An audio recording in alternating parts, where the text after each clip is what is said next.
ہم بالکل نہیں سمجھ پا رہے ہیں کہ ہم کس دور میں جی رہے ہیں۔ صاف صاف لفظوں میں آپ کے پورے احترام کے ساتھ عرض کرتا ہوں، اللہ کی طرف سے چھٹائی کا عمل تیز رفتاری کے ساتھ چل رہا ہے۔ اس وقت کروڑوں میں چند ہوں گے جن کو اللہ ایمان والا تسلیم کرے گا، باقی سب اسلام سے نکلیں گے، مرتد ہوں گے، منافقین کے ساتھ دیں گے اور دجال کی فوج میں شامل ہوں گے۔ یہ اس وقت کی بات کہہ رہا ہوں، سینکڑوں حدیثوں کی روشنی میں کہہ رہا ہوں۔ یہ عام زمانہ نہیں ہے، یہ لفظ بولتے ہوئے مجھے تو کم سے کم 20-25 سال ہو گئے۔ یہ تبدیلی کا زمانہ ہے، اور جب بھی تبدیلی کا دور ہوتا ہے تو پہلے چھٹائی ہوتی ہے۔ لِيُمَحِّصَ اللَّهُ الَّذِينَ آمَنُوا وَيَمْحَقَ الْكَافِرِينَ لِيَمِيزَ اللَّهُ الْخَبِيثَ مِنَ الطَّيِّبِ وَيَجْعَلَ الْخَبِيثَ بَعْضَهُ عَلَى بَعْضٍ فَيَرْكُمَهُ۔ یہ ہے وہ دور کہ اللہ تعالیٰ اصلی اس مسلمان کو الگ کر دیں گے، اور وہ بہت تھوڑے ہوں گے۔ اچھی طرح ذہن میں رکھیے، بہت تھوڑے ہوں گے، اور بقیہ سارا میل کچھ ہے۔ ابھی تو ہم لوگ سب آپس میں ملتے جلتے رہتے ہیں، کوئی نہیں پہچانتا کسی کو، اور کوئی کسی کو پہچان ہی نہیں سکتا، مگر اپنے آپ کو ہر شخص پہچان سکتا ہے۔ ہم دوسروں کے پر نظر رکھتے ہیں، کبھی اپنے بارے میں نظر نہیں رکھتے۔ نفاق کی علامتیں کیا ہیں؟ جسے منافق کہتے ہیں۔ مومن کبھی ڈرتا نہیں حالات سے، مومن کبھی کسی حکومت سے ڈرتا نہیں ہے، اس لیے کہ جو اللہ سے ڈرتا ہے وہ کبھی کسی مخلوق سے نہیں ڈر سکتا، اور جو مخلوق سے ڈرتا ہے یہ علامت ہے کہ اس نے ابھی اللہ کو پہچانا ہی نہیں، نہ اللہ کی قدرت کو پہچانا، نہ اللہ کی صفت عدل کو پہچانا، نہ اللہ کی صفت قہاریت کو پہچانا، نہ اللہ کی صفت ذوالجلال والاکرام کو پہچانا، کچھ نہیں پہچانا۔ ہم نے اللہ کو پہچانا ہی نہیں۔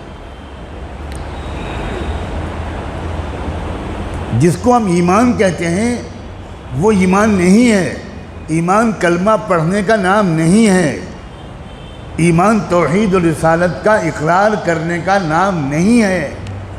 توحید و رسالت کے اقرار کرنے کا نام اسلام ہے، ایمان نہیں ہے۔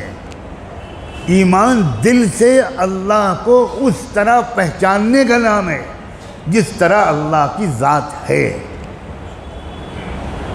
کما ہوا باسمائہ و صفاتہ، اس طرح پہچاننا جیسا اللہ کو پہچاننا چاہیے۔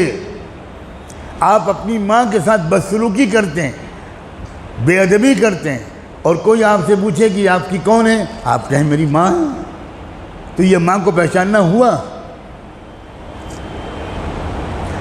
کسی جج کے فیصلے کو آپ قبول نہیں کرتے، کسی عدالت کے فیصلے کو آپ قبول نہیں کرتے، بغاوت کرتے ہیں۔ آپ سے پوچھا جاتا ہے یہ کون صاحب ہیں، آپ کہتے ہیں یہ تو چیف جسٹس ہیں، یہ تو جج ہیں۔ آپ ان کے فیصلے کو نہیں مانتے، ان کی طاقت و پاور کو نہیں مانتے، ان کے اختیارات کو نہیں مانتے، تو یہ آپ کا کہنا کہ یہ جج ہیں، یہ کیا ماننا ہوا جج کا؟ ایسا جج کا ماننے والا چاہے صبح سے شام تک تسبیح لے کے بیٹھے، آپ جج ہیں، آپ جج ہیں، آپ جج ہیں، مسٹر کھنہ آپ جج ہیں، مسٹر شرما آپ جج ہیں، مسٹر کھنڈوال آپ جج ہیں، 1000 تسبیح کا وظیفہ پڑھے ہر نماز کے بعد، لیکن عدالت کا فیصلہ نہ مانیں، آپ بتائیں کون سی جیل میں ڈالا جائے گا؟ کیا اس کو ملک کے خلاف بغاوت کی سزا نہیں دی جائے گی؟ کیا دیش دروہ کا مقدمہ اس کے اوپر نہیں چلایا جائے گا؟ آپ کہہ رہے ہیں میں تو مانتا ہوں کہ آپ جج ہیں۔ کیسا ماننا؟ اللہ کو ویسا ماننا جیسا اللہ کو ماننا چاہیے، اس کو ایمان کہتے ہیں۔ اور جو اللہ کو اس طرح مانتا ہے، اللہ کو جانتا ہے، اللہ کو پہچانتا ہے جس طرح اللہ کے پہچاننے کا حق ہے، اس کو ایمان کہتے ہیں۔ اور ایسا شخص کبھی خوفزدہ نہیں ہوتا، کبھی مایوس ہو ہی نہیں سکتا۔ ہر ہر شخص ڈرا ہوا ہے، ہر شخص پریشان، عجیب صورتحال نظر آ رہی، یہ بڑی خطرناک صورتحال ہے۔ اور اگر میں اس وقت یہ بات آپ سے نہ کہوں تو میں گنہگار ہوں گا، میں پکڑا جاؤں گا اللہ سے، کہ جو اصل بات کہنے کی تھی وہ کہی نہیں۔ تم تو حضرت نوح علیہ السلام کا قصہ سنانے لگے، تم تو کتے کا رنگ بتانے لگے کہ اصحاب کہف کا کتا کس رنگ کا تھا، تم تو بتانے لگے کہ نوح علیہ السلام کی کشتی کتنی بڑی اور لمبی اور چوڑی تھی۔ یہی آج کل ہمارے بیانات کا موضوع بنا ہوا ہے۔ کوئی صاف بات کرتا ہی نہیں، کوئی کھری کھری سناتا ہی نہیں، اس لیے کہ اس کے مدرسے کا چندہ بند ہو جائے گا۔ یہ بالکل آخری موقع ہے اپنے ایمان کو صحیح طور پر بنانے کا، لکھ لیجئے کہ یہ آخری موقع ہے۔ بہت تیزی کے ساتھ اللہ نے نفاق کو امت مسلمہ کے اندر سے، منافقین کو کان پکڑ کے باہر پھینکنے کا سلسلہ شروع کر دیا۔